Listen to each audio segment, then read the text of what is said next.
Alright guys, it is Doctor here with actual footage from a close quarters map, and this is actually the first game after the second one I uploaded, I think on Wednesday, I guess, where I actually did well. I haven't been playing too much close quarters simply because I find it too random, but in this particular match here it was just me and my two friends Mossy and Warhaven against 5 guys at the beginning, but 3 of them rage quit in the course of this game, and it was actually a very interesting gameplay for me, and I hope you're gonna enjoy it.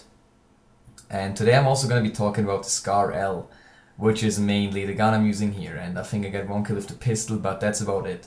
So the Scar L is one of the new guns, for those who don't know, and it is unlocked via assignments. So first, before you get this gun, you need to unlock the AUG A3, which is going to require you 10 squad revives, I think, and 30 assault rifle kills.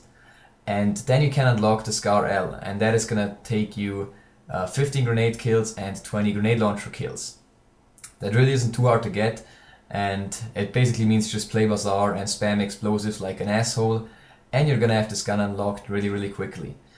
So let's talk a little bit about the stats and what it tells about the gun. Basically, the gun has a 620 round per minute fire rate. This means it is not the most effective at close range, considering it has the same damage as all the other assault rifles besides the G3. So you have a 620 round per minute fire rate, and a time to kill it is really slow because the damage is 25 up close and 18.4 on a long range. This essentially means your gun is really not effective at close range simply because the time to kill is very long, and guns like the AEK, most of the carbines, actually most of the assault rifles, and probably also most of the LMGs will outgun you in terms of time to kill with ease. So what you want to do with this gun is use it in a stationary and defensive position on medium to long range, and that's probably also what DICE intended us to use it for.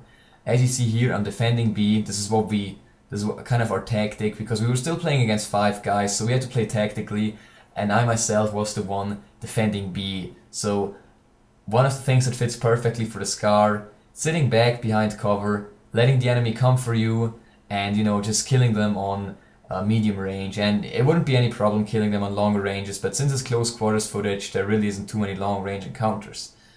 So as you see, defending a position works really well with this gun, and I got a few kills here with Warhaven backing me up, so that is basically what I think this gun should be used for. As I said, stationary position, medium to long range is what it fits perfectly.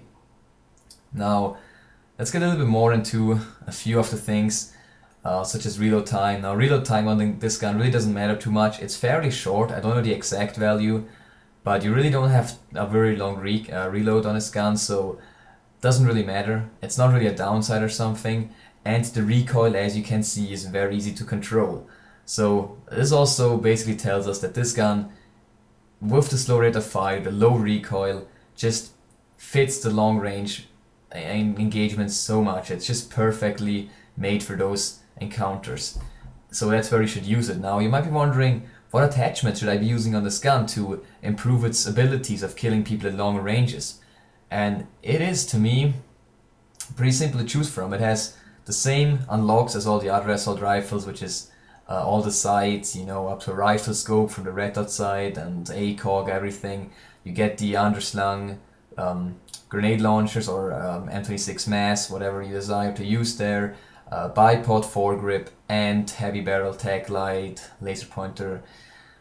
Just the normal attachments, and we're gonna get a little bit into these. And to me, it is pretty obvious what I have to use, but there's actually a few choices I could recommend you using this gun. And first of all, well, let's talk about sights. Now, as for the sights, I do not like the iron sights on this gun too much. They're not too bad, but they are kind of bulky, and it is really hard to get on target, especially if you on longer ranges with the recoil. You can just lose your target behind the needle that is the iron sight, and therefore I think it is definitely worth using a sight on this gun. And I am using here, I'm using the holographic sight here, and I would probably switch to the Cobra if I had it unlocked. Now you can of course use an ACOG scope and a, I don't know, M145 I think it's called, scope on this gun. If you prefer those scopes, they're not going to be bad by any means. I just don't like them too much, but especially on longer ranges, these can be very, very useful with the SCAR-L. So if you want to use those, really it's up to you. You can also use a freaking rifle scope if you want. If you use the bipod of the gun and play very defensive, you can be really, really accurate at longer ranges. So as for sights, I think it really is up to you what you want to use. And you really can choose from all the sights you have. It really doesn't matter, whatever you're comfortable with, go ahead and use it. So the next attachment slot features underslung rail, bipod and foregrip. Now I'm just gonna tell you, the foregrip really isn't necessary on this gun. It has not a whole lot of sideward kick. I don't know if it's like completely vertical, the recoil, but the sideward kick really doesn't matter at all. Even on longer ranges, you're not gonna have trouble with it. So the foregrip really just hurts the gun by decreasing its accuracy, and that is of course where it's best at. So I would advise you not to use the foregrip. Instead, go with either an underslung shotgun to improve its short range abilities, or with a bipod. I'm using the bipod here because I'm a big fan of the Medikit, but a underslung mass would fit it just as well as a bipod, I guess, if you want to use it, of course. So yet again here, you shouldn't use the foregrip in my opinion, but besides that, it really is up to your preference, and both underslung and bipod really work fine with this gun, depending on what your playstyle is. If you play more aggressive, you might want to have an underslung shotgun, and if you play defensive, you might want to have a bipod. So just to get on the third attachment slot, it is kind of easy to choose what you want to use here.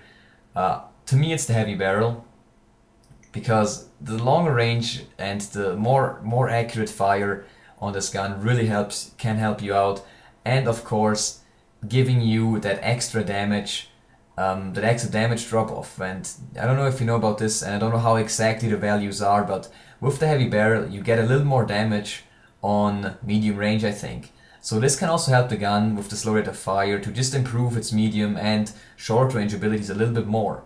Now, aside from that, I would go with the heavy barrel, but you can really use whatever you want. You can use a laser pointer if you want to be a little accurate with the hip fire. You can use a silencer if you like to be silenced. I tried it, it works really well. The flash suppressor makes this gun into an absolute laser beam. It has no recoil of the flash suppressor, and it's very easy to control.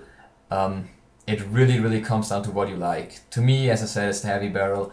But in terms of the last attachment slot, it really is up to you what you want to use, and I cannot say that one attachment is bad. I might not use the tag light, but aside from that, go with what you like. So hope you enjoyed the gun review, and I'm out for the day. See ya!